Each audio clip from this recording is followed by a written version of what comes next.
মৃত্যুর আগ পর্যন্ত আমার মনে থাকবে আমি কেমন অসহায়ের মতো কেঁদেছিলাম তোমার জন্য।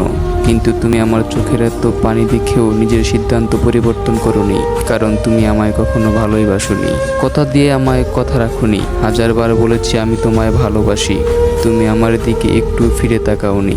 আমি তোমাকে অনেক বুঝাইছি এই পাগলকে ছেড়ে না যেতে, তারপরও তুমি চলে গেলে বিনা দোষে অপরাধী করে।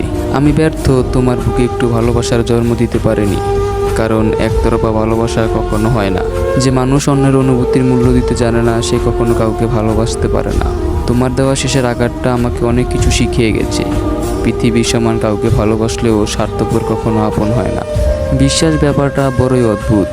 মানুষ যা কিছু পায় বিশ্বাস করেই পায়, আর যা কিছু হারায় বিশ্বাসের কারণেই হারায়। কেউ যদি তোমার ভালোবাসার মূল্য না বুঝে, তবে নিজেকে নিঃস্ব ভেবো না। জীবনটা এত তুচ্ছ না। যার কাছে আপনার অনুভূতির কোনো মূল্য নেই, আপনার অনুভূতিগুলো অভিমান ভরা কথা দিয়ে বোঝাতে হয়, তার কাছে কি আসলেই আপনার গুরুত্ব আছে? যার কাছে বারবার নিজের ভালোবাসার চাইতে হয়, সে কি আসলেই আপনাকে ভালোবাসে?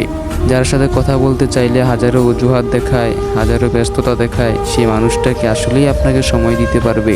যে মানুষটা বারবার বলা সত্ত্বেও আপনার কষ্টগুলোকে বুঝতে পারে না, সে কি আদৌ আপনাকে বুঝবে?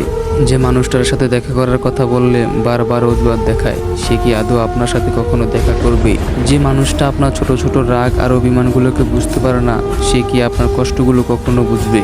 এই প্রশ্নগুলো আগে নিজের বিবেককে নিজে করুন, দেখুন আপনার মন কি বলে।